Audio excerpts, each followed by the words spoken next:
Yes, hello everyone. This might just go down as the best football cruise episode on Nigerian Footballers TV. I mean, it was a fantastic weekend. Maybe the best weekend of the 2020-2021 football season for Nigerian footballers. This weekend was massive. I mean, I still have my guys with me. We have a new signing in our midst. Bolu, I'll leave him the honors of introducing himself. I'm Bolu Alabi. It's nice to be here.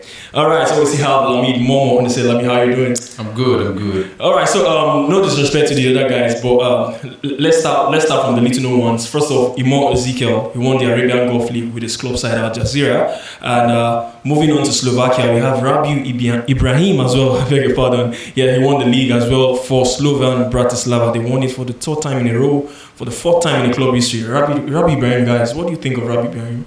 30 years old now. Bolu, what do you think? Yeah, he's 30 now. 30 already. Yeah, it's good for him. He has had a good career, so much promise when he was developing, but now he has won 5 Slovak titles. He still can't begrudge him of. That's a good record despite being Slovakian league, and he has won 3 titles back to back with Bratislava, which is very good for him as well. So follow me for you, Rabiu Ibrahim. When that name comes to your head, what do you think? Under 17 World Cup.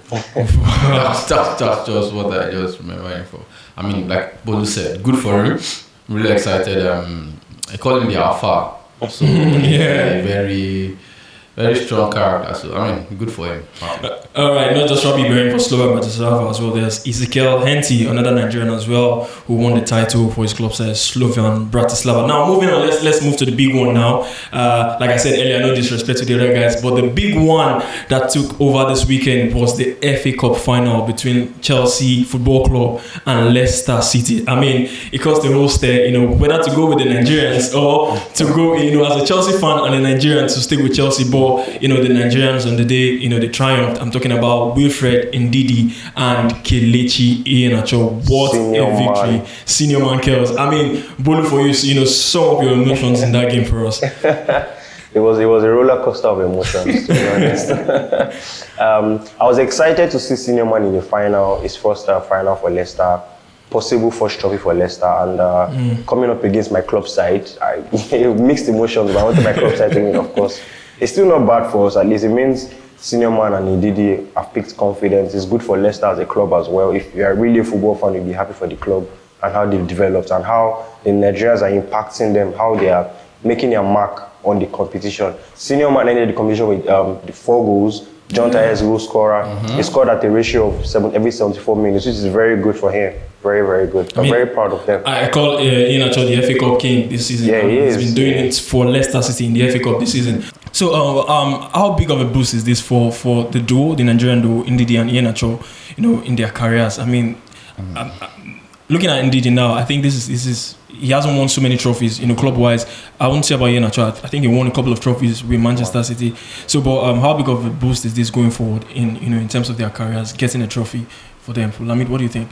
I think it's, I've always said it, and I still stand by it. I think it's a very important season for Ndidi in particular. I think this season's, I think he needs to make a move. I know a lot of people will say Leicester are now a top 6 team, but I kind of doubt it. Yeah, they might say, they won the Premier League 5 years ago.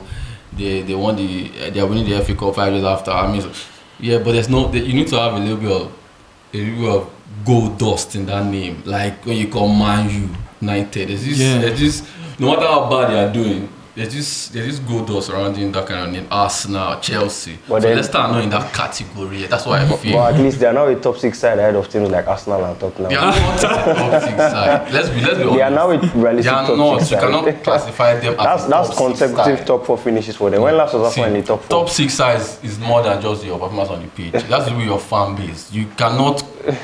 Well, they are developing that fan base in the now. Same category with like Arsenal, as small as Spurs is. Yes, Spurs is small. Leicester are not even in that category yet. Well, congratulations to Iheanacho and Ndidi for winning the FA Cup. And it's not just about Ndidi and Iheanacho. There was another big one. I mean, they've won the trophy for quite 3 games back now, but they got a hold of the trophy in their final game of the season, and it is official. Rangers have gone the season unbeaten. What a job Steven Gerrard is doing for Rangers, Rangers Football Club. I mean, we have our guys there as well, Joe Aribo and Leon Balogun, winning a trophy. Rangers wins the Scottish Premiership title for the first time in a decade. Another big one for the guys as well, for the Nigerian contingents. But what do you think? Rangers, Aribo and Leon Balogun. So much confidence. We're so proud of them. And under Steven Gerrard as well, a football legend. They also made their mark on the tournament. An invisible, it's a season where they didn't lose at all any game. Aribo was very essential. He was the top scoring midfielder for them. Leon Balogun was also very strong for them. Both of them, they made their mark, and that's something to be very proud of. Joe Aribo, in the game against Livingston, Lamid, he played as a left back. A lot of people were saying Galore shouldn't see that.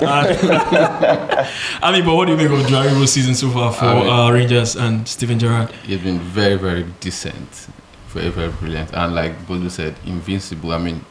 I remember when did I hear that name, invincible? Okay, anyway. Never mind. And it was not just Rangers as well. Let's switch from men's football now. Let's go to women's football, and it was another big one. Another milestone for another Nigerian footballer, and I'm talking about. You know who I'm talking about. Isn't it? Azizat Oshoala. They won the Champions League, and same Chelsea. Same Chelsea. But it was a 4-0. Should I say it's a trashing? 4-0. First half, Barcelona were up in the first half. That was massive for Azizat Oshoala. He came on in the second half. That club will never leave. So, but some of that in one word. Azizat Oshoala, she's fast becoming the most decorated female footballer in Africa. Massive. Huge congratulations to Azizat Oshoala and what she's doing for Barcelona. Huge congratulations to her, like you said. She also came back from injury, and it's a big achievement for her, for Barcelona as well. In the final 2 years ago, they were the wrong end of the 4-0 defeats, and 2 years later they've come back, which is very good for them. Very good for Assistant as well. She's also an important member of the squad. And despite her injury problems recently, she came on with about less than 20 minutes left to the end of the game. She scored the last-minute goal, but was ruled offside, thankfully. So congratulations to her. Congratulations. Originally, she should have started. Actually, she was fit. She would have started. All right, it was a massive weekend regarding Nigerian footballers all across Europe this past weekend. Congratulations, huge congratulations to everyone who got a hold of a trophy as we come to the tail end of the 2020-2021 football season. Guys, don't forget, drop a comment. Tell us which of this trophy or which of these footballers, their trophy they won, which of them excited you the most across Europe this past weekend. The show is still Football Cruise on Nigeria Footballers TV. I remain Emmanuel Sebastian. I've been with Bolu and Lamid on the show this time around. Don't forget, guys, keep cruising till we come away again next time. Bye-bye.